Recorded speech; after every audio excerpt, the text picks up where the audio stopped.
అరుణాచలం విశిష్టత రెండవ భాగం. ఓం శ్రీ అరుణాచలేశ్వరాయ నమః. అందరికీ నమస్కారం. పార్వతీదేవి చాలా భక్తితో ఆమె తాపసిక ధర్మాలని ఆచరిస్తూ ఆవిడ తపస్సు చేస్తోంది. అటువంటి తపస్సు చేసేటువంటి పార్వతిని శివుడు పరీక్షించాలనుకున్నాడు. అటువంటి పరీక్షలో ఒక పెద్ద వరదను సృష్టించాడు పరమేశ్వరుడు. ఆ వరదను చూసింది పార్వతీదేవి. చూసి ఏమిటి ఇంత వరద వచ్చేస్తోంది అని చెప్పి అనుకుంది.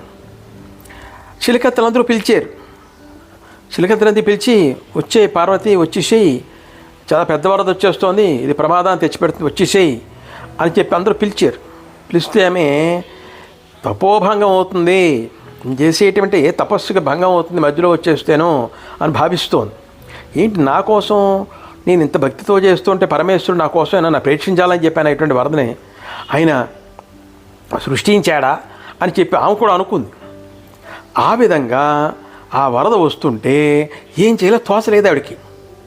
ఆవిడ ఏ విధంగా తపస్సు చేస్తూ ఏమనుకుందంటే, ఈ శివలింగం ఇసుతో చేసిన లింగం, అది సైకత లింగం చేసింది. ఆ సైకత లింగానికి పూజ చేస్తుంది ఆవిడ. ఈ సైకత లింగానికి ముప్పు వాటిల్తే భక్తులందరికీ కూడా దీనివల్ల నష్టం కలుగుతుంది కదా, నా తపస్సుకి భంగం కలుగుతుంది కదా, ఇప్పుడు ఏం చేయాలి నేను, ఈ సైకతలింగం కరిగిపోతే నేనేం చేయాలి, ఇదంతా శివమాయేమో అని చెప్పి ఆవిడ అనుకోవడం జరిగింది. ఆ పార్వతీదేవికి ఇంకేం చేయాలో తోచలేదు. ఇంకా పెద్ద వరద వచ్చేస్తోంది, ఈ శివలింగం కరిగిపోతుందేమో, పూజ మధ్యలో నిర్విఘ్నంగా కొనసాగించాలి ఎలాగా అనుకుంది. ఏం చేసింది అంటే ఆవిడ వెంటనే ఆ శివుడి మీ భారం వేసింది. చూడండి విచిత్రం, చూడండి ఇక్కడ ఆ శివుడి మీ భారం వేసింది. ఆ శివలింగాన్ని గుండెకి హత్తుకుంది, దగ్గరగా హత్తుకుంది శివలింగాన్ని, సైకతలింగాన్ని హత్తుకొని, అంటే ఎటువంటి ప్రమాదం ఆ సైకతలింగానికి జరగకూడదు అని చెప్పని, ఈశ్వర నువ్వే అంత భారం అని ఈశ్వరుడి మీద భారం వేసింది. ఈశ్వరుడి మీద భారం వేసి ఆవిడేం చేసిందంటే, ఇంకేదైతే ఏదవుతుంది అనుకుని ఆవిడ ఈశ్వరుడి మీద ధ్యానం చేస్తూ కూర్చుంది. చాలా విచిత్రం ఇక్కడంతా కూడా. ఈ రకంగా ఇలా ఉండగా ఆకాశంలోంచి అశరీరవాణి పలికింది, ఏ లింగాన్ని విడిచిపెట్టు, నీ చేత పూజింపబడేటువంటి ఈ లింగము సకల జనుల చేత దేవతల చేత పూజింపబడుతుంది. నీ తపస్సు ధర్మాన్ని ఆచరించి నడుస్తోంది. ఈ లింగ దర్శనం చేత మానవులంతా కృతార్థులవుతారు. నేను తేజో రూపంలో ఉండేటువంటి అరుణాచలమనే పేరుతోటి లోకరక్షణ కోసం ఉద్భవించాను. సర్వలోకాలని పాపాల నుంచి కూడా రుణముల నుంచి కూడా ముక్తులు చేస్తాను. కాబట్టి అరుణాచలమైన పేరుతోటి స్థిరమైనటువంటి ఈ లింగము, స్థావరలింగము, ప్రసిద్ధమైనటువంటి అనేకమైన సిద్ధులు, ఋషులు కైలాసమును, మేరుపర్వతాన్ని విడిచిపెట్టి ఇక్కడ నివసించడానికి వస్తూ ఉంటారు అని చెప్పి ఈ అశరీరవాణి పలకడం జరిగింది. మాట శివుడు తరపు నుంచి మాట్లాడడం జరిగింది. బ్రహ్మగారు విష్ణుమూర్తి కూడా వారిద్దరూ కలహించుకునేటప్పుడు కూడా తేజో రూపంలో దర్శనమిచ్చాను, అంచేత నా తేజో రూపమైన దర్శనమిస్తాను. అశరీరమైనటువంటి శివుని వాక్కులను విన్న తర్వాత పార్వతీదేవి వెంటనే ఏం చేసిందే, అరుణాచలానికి బయలుదేరింది అక్కడి నుంచి. చూశారా ఎంత విచిత్రం. ఆ శివుడి మీద భారం వేసి ఆ సైకతలింగాన్ని దగ్గరగా పట్టుకోవడంతో ఆ వరంతా కూడా చుట్టూ వెళ్ళిపోతుంది. ఈవిడికేం కాలేదు, ఆ సైకతలింగానికి ఏం కాలేదు, చుట్టూ వెళ్ళిపోతుంది. ఇంత ఉధృతమైన వరద కూడా. అదే శివుడి యొక్క మహత్యం అంటే, ఇది సత్యం.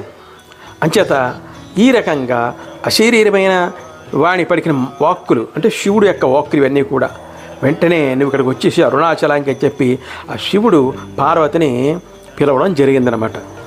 పార్వతి ఏమందంటే, ఓ దేవతలారా, ఓ ఋషిపుంగవలారా, మీరందరూ కూడా ఈ కంపాతీర క్షేత్రంలోనే ఉండి మీ నియమాల్ని పాటిస్తూ అనుష్ఠించండి. నా కుచములు, చేతి కంకణములు, నొక్కులు, ముద్రలు కలిగినటువంటి ఈ సైకతలింగాన్ని ఎల్లప్పుడూ భక్తితో పూజించండి. నేను రాత్రింబవళ్ళు కూడా నిష్కలమైన రూపంతో ఆ అరుణాచలంలో ఉన్నటువంటి ఆ ఈశ్వరుని పూజిస్తాను. నా తపస్సు వలన ధర్మాల్ని అనుష్ఠించడం ద్వారా నేను పూజించినటువంటి ఈ సైకతలింగం దర్శన మాత్రము చేత అందరికీ కూడా కోరికలు నెరవేరుతాయి. సర్వకామప్రదాయన అవ్వటం వలన కామాక్షి అనే పేరుతోటి జనులందరూ కూడా నన్ను పూజిస్తారు అని అక్కడ ఋషులకిను దేవతలకి చెప్పింది ఆవిడ. కామాక్షిదేవిగా కాంచీపురం అంటే కంచి, ఆ కంచిలోనే కామాక్షిదేవిగా ఈ పార్వతీదేవి వెలిసింది. ఈ సైకతలింగం అక్కడుంది.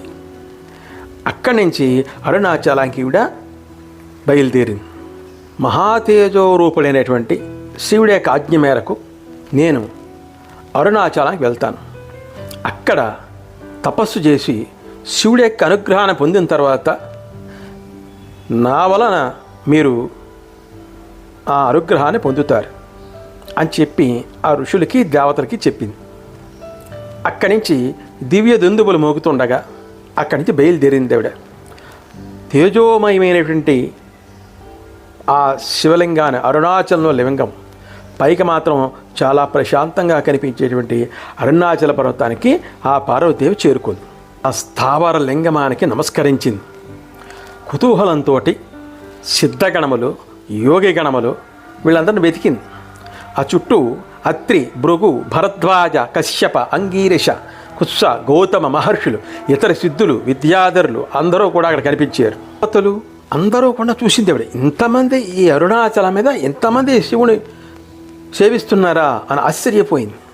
చుట్టూ గంగా నదితో ప్రవాహంతో ఇది కనబడుతోంది. నమస్కారం చేసింది, దేవతలకు నమస్కారం చేసింది, మాటిగా నమస్కారం చేసింది. మహర్షులందరూ కూడా ఈమె చూశారు. ఈమెను చూసి ఈడు నమస్కారం చేశారు.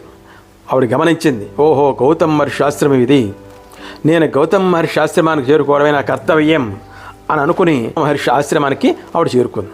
గౌతమ్ మహర్షి శివభక్తుల్లో అగ్రగణ్యుడు, తపో నిష్ట కలిగినవాడు. వెంటనే ఈ అందరూ వెళ్ళి, ఋషులందరూ వెళ్ళి ఆ గౌతమ్ మహర్షి చెప్పారు, సాక్షాత్తు పార్వతీదేవుడికి వచ్చిందని చెప్పి.